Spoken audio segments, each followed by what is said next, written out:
Hey, we're back. Another Laboratory Tuesday.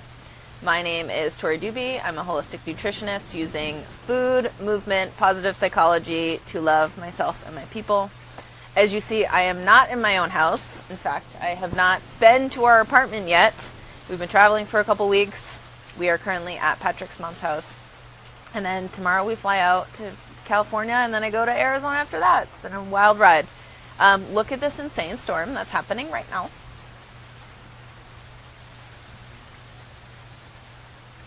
Isn't this porch unreal?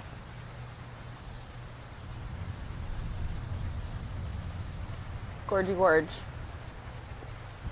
Okay, so today we are talking about negative emotions and how to not allow them to gain power, but instead we shed some light on them and then they just disengage. And I spent some time thinking about this a lot last week, and usually I would use my typical tools, my superpowers, to pick another thought, right? To choose something more productive.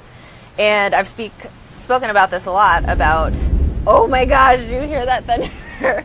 About our toolbox, and how when we are experiencing emotion or a thought that is not serving us, how we can reach in our toolbox and choose something else, which many times it works for me. Many times I choose something else, I get back to joy, I get back to who I am, and from that, Tory, from that clarity, I see that my perceived obstacle is not really an obstacle at all, and it can just dissipate, and I'm free, right?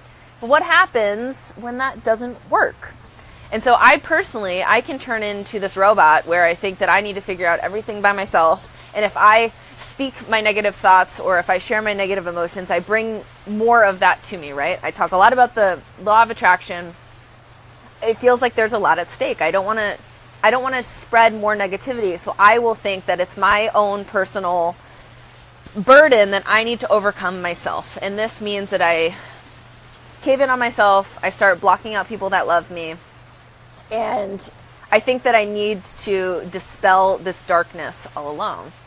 And after a really awesome conversation with a couple powerful, wonderful, amazing women last week, it really just became clear that there are better ways to disengage from this negativity.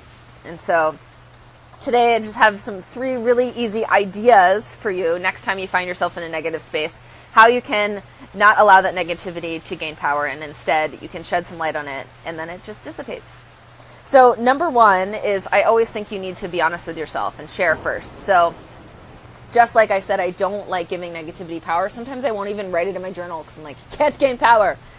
But then I'm just stifling it. I need to let it out like a wave. I need to let it live and then release, get out of my body. And when we shed light on something, it's not as scary anymore. So I think step one is chat with yourself, write it out, maybe say it aloud, talk like a crazy person alone, but get it out.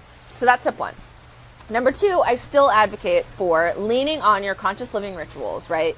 Your meditation, your nourishing meals, your runs, whatever fuels your soul. I still say lean on those and see if you can get yourself back to joy and see if you can find any clarity around the situation there. Many times you will realize that the obstacle was just a perceived threat and it's not really an obstacle whatsoever, and you can just let it go and then it's gone. And then step three, which I am working on in myself to learn how to lean on the wonderful people in my life. Step three is share with somebody. And so there's an important distinction here. We don't want to share with somebody that will turn this dark spot into a massive dark spot, right? We have those relatives or those friends that really love to gossip, to talk about the bad things that are happening in our life. They get really dramatic, and then all of a sudden, your little tiny nugget of fear has turned into a massive boulder of fear by sharing with this person.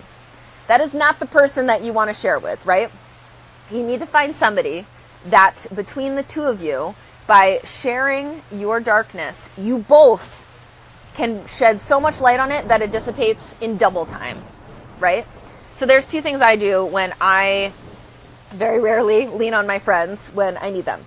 One, I will call and say, hey, I don't even want a solution right now because I know what the solution is. I rationally see the solution, but I can't get there. Can I just vent and let out this word vomit? And I don't want you to talk. I just want you to listen.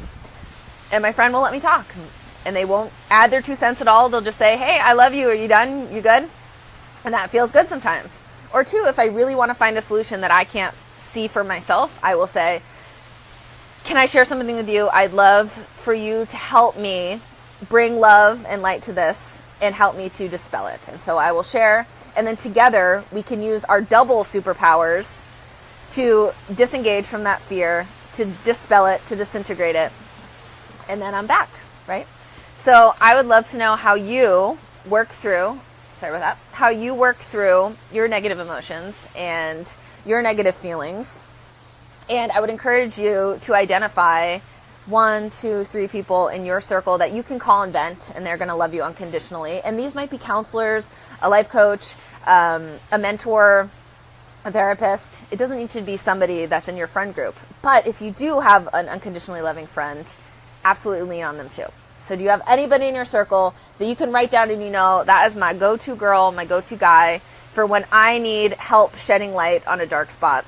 I encourage you to text them, call them right now, and tell them you love them so much and really nourish that relationship, because there's nothing better than intimacy with other humans on this planet. Relationships are our greatest teachers, for better or for worse. And it's just going to be a continual process of learning how to be vulnerable and learning how to build that intimacy with ourselves and with the people around us. And that is it for this week's Laboratory Tuesday. If you have any questions, please leave them below. If you have any comments, please leave them below. If you have any ideas for future videos, send me a note and I would be so happy to cover it. I love you. Happy Tuesday, and see you next week.